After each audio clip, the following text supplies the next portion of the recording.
Hello, what's up mga ka-J-Vlog? Welcome ulit sa panibagong video and for today's content, ayan, i-year-end review rin natin ng isa sa mura na entry level or budget smartphone din na lumabas ngayong 2025, early 2025 rather, which is a Nubia V70 Max. Available pa rin to sa online. Tara, pag-usapan natin.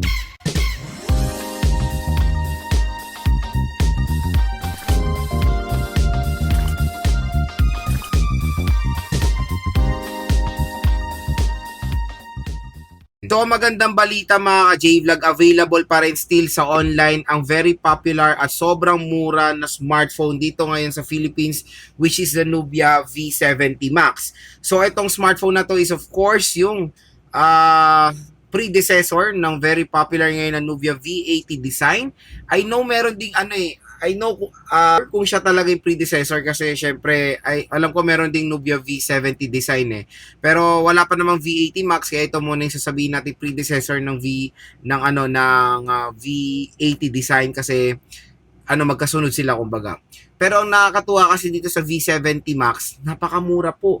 At grabe, napakagandang deal yung RAM at ROM nito. Pero ano nga muna ba ang SRP nito? Sa SRP ng Nubia V70 Max, which is yan yung possible price na pwede nyo mabili sa mall, nasa 4,700 pesos siya for the 6 gig RAM and 120 gigabytes of internal storage. Pero itong good news mga idol, dito sa official store ng Nubia sa online, makuha ng 3,900 pesos ang Nubia V70 Max. Yes, meron palang Nubia V70 design, sorry.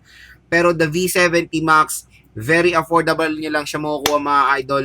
Doon, below 4,000 pesos, meron ng 6 gigabytes of RAM and 128 gigabytes of internal storage. So yan yung isang reason kung bakit maganda pong bilhin itong Nubia V70 Max, of course sa RAM at ROM. Syempre nag-decide ako ulit na i-review etong smartphone na to ngayong year-end 2025 kasi syempre tagal na natin to na review no early 2025 pa at para refresher course lang dito sa atin at para magkaroon din ng product link or yung link natin dito kasi dito sa ating product link mga ka-J-Vlog, pag dyan nyo po binili itong Nubia V70 Max, meron pa magge-generate na special voucher para sa inyo up to 1,000 pesos off ang pwede nyo makuha.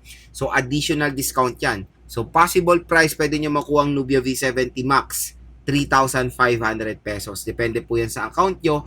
Pero grabe, for a 6GB and 120GB of internal storage, yan yung huge advantage ng Nubia V70 Max sa mga competitors niya ngayon dito sa Philippines. Like Tecno, Itel, Infinix, di ba? Usually, ang mga ino-offer is 4GB of RAM. Dito po is 6GB of RAM. So, finally, some brand na-realize na kailangan i-step up ng mga brands din ang RAM. Especially going 2026 na yung 4GB of RAM is paliit na paliit or mas pini-prefer na ng mga iba is 6GB of RAM at least. Again, tulad ng sinabi ko sa mga ibang video ko, depende na lang kung magkano nyo makukuha. Of course, 4GB of RAM still acceptable for this kind of price tag. Pero dito sa V70 Max, 6GB ang binigay, kaya huge advantage yan sa mga ibang competitors niya. So ano ba processor niya? Pwede ba siya for gaming? Ang processor po ng Nubia V70 Max is the Unisoc T606. At nasa magtatanong, Lods, pwede po ba siya for gaming? For a budget smartphone na ganito ang chipset, okay siyang panglaro for MOBA games or COD, depende sa settings. So, kaya niya naman i-set to sa high settings sa ML, Honor of Kings, and I think COD. Pero Genshin, syempre ibang usapan na po yan mga ka-J-Vlog. It can run Genshin, pero when it comes sa performance, asahan nyo na hindi smooth or hindi ganon kaganda yung gaming performance niya. Of course, kasi syempre, mababa lang ang chipset nito, pero the RAM is a big help. Pero syempre, when it comes sa gaming performance pa rin, the top one priority na parating yung titignan is of course yung utak niya or the processor itself. So T606 is a low-powered chipset when it comes sa budget segment na parang pag Genshin alanganin po. Pero kung gusto nyo talaga o ipipilit nyo since kaya niya naman sa storage and sa RAM, at least low graphics na lang ang iset nyo, mas better pa. It comes sa design of the Nubia V70 Max. Pusong design before, di ba, yung merong malaking bilog sa gitna or the camera module, circular camera module, which is going 2026, I think it's okay pa naman or acceptable pa naman sa trend. For example, nasa outdoor kayo, ginamit nyo yung Nubia V70 Max nyo, panigado makakuha pa rin ito ng attention ng mga consumers kasi ang laki ng camera. Which is, ang parang nagpauso niyan is I think Huawei Mate and Xiaomi Ultra. Yung mga ganyang mga smartphone na nagpauso ng mga merong malaking camera module sa gitna na adapt ng mga murang smartphone na parang pinatrend pa nila lalo. Pero design wise, kung i-rate ko yung kanyang design, one and lowest and the highest, for me, ang score ko dito nasa 7. Eye-catching naman siya. Aesthetic, medyo hindi ganun kaganda. Aesthetic, eye-catching siya, pero simple lang yung design niya. Pa sa Nubia V70 Max, mga idol, is napakalaki po ng screen size. 6.78 inches, so almost 6.8 inches siya. Pero the fun part dito sa smartphone na to, meron po itong Full HD+. Maganda rin dito sa smartphone na to, ang laki po ng display niya, 6.9 inches, di ba? Yan din ang nilalaban ng Nubia dito sa smartphone na to, and I think for a budget smartphone, parang palakihan talaga sila ng screen.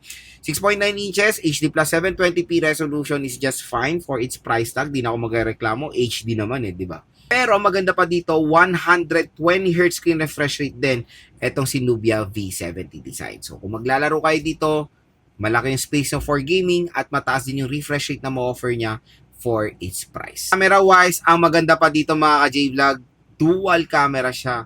Pero finally useful yung isang camera nito, macro lens po, hindi siya depth sensor, hindi siya AI lens, macro lens siya, which is useful din naman yung macro lens, for example sa pag may titingnan kayo ng malapitan, di ba? At least nilagyan nila to ng legit na lente na matatawag mo talagang dual camera itong Nubia V70 Max. So 50 megapixel, mamaya or later part ng ating video magpapakita man ako ng mga photo samples nito para makita nyo rin naman sa inyo or para ma-observe nyo rin yung camera samples nitong Nubia V70 Max. Pero kung tatanungin, camera quality, okay na for its price. Ang malupit pa dito, ang laki rin ng battery, yung 6,000 mAh na removable battery.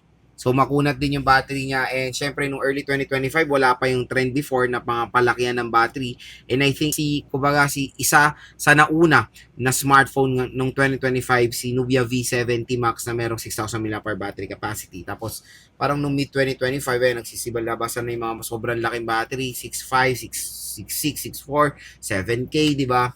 Pero, syempre, specs-wise, napakalaki rin ng battery neto at magugustuhan to ng majority ng consumers natin. Hindi lang yon. Mabilis din siya mag-charge for its price sa 3,500 pesos, 3 to 4,000 pesos, 22.5 watt fast charging rate. So, tulad ng sabi ko sa video ko, at least dapat pag 6K is 33 watts, pero hindi lang ako magre-reklamo dito kasi yung iba, sa ganitong presyo, usually may binibigay silang 6K tapos ang Teterno 15 watts, 18 watts, 10 watts, di ba? Ay nako, sa ulo nun. Ito dito na pwede na to, 22.5 watts fast charging. Mabilis din naman yan mga ka-J-Vlog. So siguro tatansya ko dito 6,000, 22.5, mga 1 hour 30 minutes mo full charge rin naman itong device na to. When it comes to operating system niya, it is based on Android 15 with MyOS. And I think wala pang ganong history or track record si Nubia when it comes sa updating ng kanilang smartphone, lalo na sa mga budget or entry level smartphone. Pero kung talagang nakafix na sa Android 15 itong Nubia V70 Max, matagal naman magagamit ang Android 15. Siguro kahit na nag-Android 20 na, after 5 years, yung Android 15 ay nagagamit nyo pa rin. Ay, Android 12 nga nagagamit pa, Android 11 nagagamit pa. Kaya wag kayo mag-alala mga J-Vlog, matagal din naman ma-update, matagal din naman sa support ng mga application itong Nubia V70 Max. Kaya itong smartphone na to ay kumbaga all-rounder siya. Pwede siya sa lahat ng mga consumers natin. Kung gusto nyo ng secondary smartphone na mayroong malaking screen, maganda rin i-offer itong smartphone na to para sa inyo. Maganda siya gamitin for budget gaming. Maganda siya i-recommend sa mga budget gaming consumers dahil napakalaki ng RAM at sobrang mura niya lang.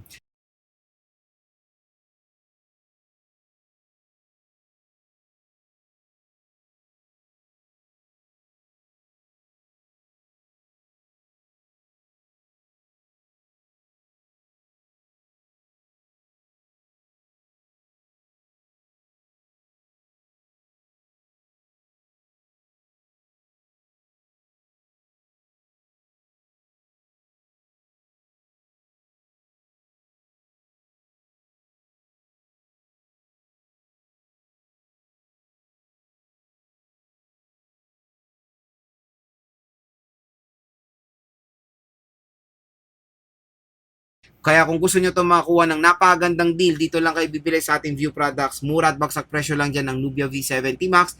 And no worries, official store po ni Nubia ang nakalagay dito sa ating product link.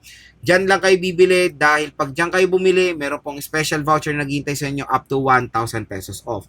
So definitely for me, mga idol, napakaganda pong i-recommend itong Nubia V70 Max para sa inyo.